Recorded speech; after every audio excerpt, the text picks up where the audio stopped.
بسم اللہ الرحمن الرحیم۔ السلام علیکم۔ روزانہ واقعات سننے کے لیے اس چینل کو سبسکرائب کریں۔ سلطان صلاح الدین ایوبی، جس کا نام اسلامی تاریخ میں ہمیشہ عزت و احترام سے لیا جاتا ہے۔ سلطان صلاح الدین ایوبی کا مقصد شام سے یہودیوں کو نکالنا تھا، لیکن بعض فرنگی حکمرانوں سے وقتی صلح ہو گئی تھی، لیکن ریجینالڈ مسلسل صلح کے معاہدے کے خلاف ورزی کرتا جا رہا تھا اور مسلمان تاجروں کے قافلوں کو لوٹنا اس کا محبوب مشغلہ تھا۔ ایک مرتبہ سن 1186 عیسوی میں مسلمان تاجروں کے ایک قافلے کو لوٹ کر اہل قافلے کو گرفتار کر لیا۔ جب ان لوگوں نے اس سے رہائی کا مطالبہ کیا تو اس بدبخت نے مذاق کے لہجے میں جواب دیا، تم محمد صلی اللہ علیہ وسلم پر ایمان رکھتے ہو تو ان سے کیوں نہیں کہتے کہ وہ آ کر چھڑا لے؟ جس وقت سلطان صلاح الدین ایوبی کو ریجینالڈ کی اس گستاخانہ گفتگو کی خبر ملی تو اس نے قسم کھا کر کہا، اس صلح شکن کافر کو خدا نے چاہا تو میں اپنے ہاتھوں سے قتل کروں گا۔ صلیبی لڑائیوں کے سلسلے میں ایک موقع پر فرنگیوں کو شکست ہو گئی۔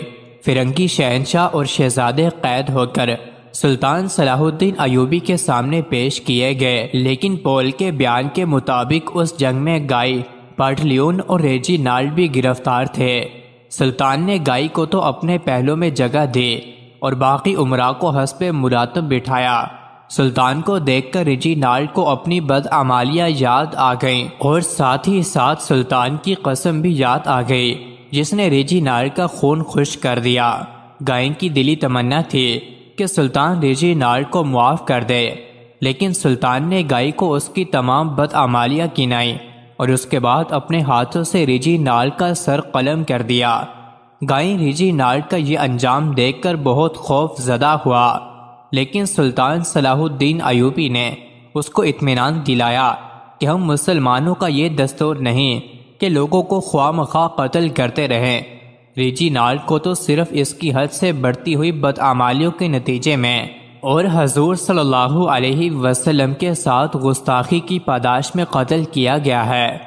حضرت خواجہ حسن بصری رحمۃ اللہ علیہ ایک روز حضرت حبیب اجمی رحمۃ اللہ علیہ کے گھر کھانا کھا رہے تھے۔ کھانے میں جو کی روٹی اور نمک تھا۔ حضرت خواجہ حسن بصری رحمۃ اللہ علیہ نے کھانا شروع کیا تو اچانک ایک سائل آ گیا۔ حضرت حبیب اجمی رحمۃ اللہ علیہ نے خواجہ صاحب رحمۃ اللہ علیہ کے آگے سے روٹی اٹھا کر فقیر کو دے دی۔ حضرت خواجہ حسن بصری رحمۃ اللہ علیہ کو یہ بات اچھی نہ لگی اور فرمایا، حبیب تم میں شائستگی تو ہے مگر علم سے بالکل خالی ہو۔ کیا تمہیں معلوم نہیں کہ مہمان کے سامنے سے روٹی اٹھانا اخلاقیات کے خلاف ہے، اور اگر خیرات کرنی ہی تھی تو آدھی روٹی بھی دے سکتے تھے، وہی کافی ہوتی۔ حضرت حبیب اجمی رحمۃ اللہ علیہ خواجہ صاحب رحمۃ اللہ علیہ کی بات سن کر خاموش ہو گئے اور کوئی جواب نہ دیا، بلکہ دروازے پر نظریں جمائے رکھی۔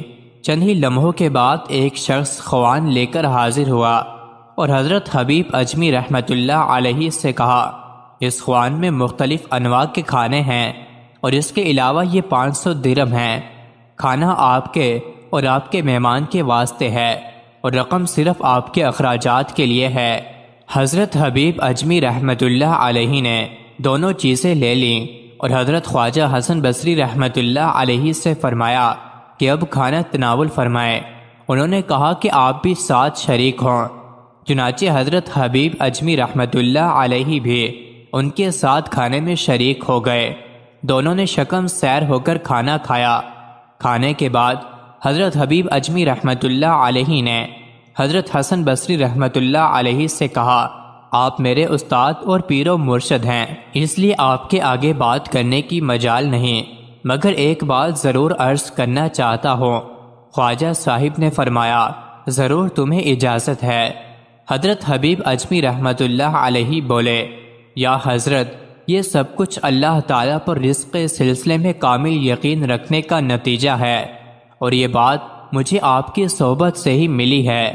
مزید ایسے ہی ویڈیوز کے لیے چینل کو ضرور سبسکرائب کریں۔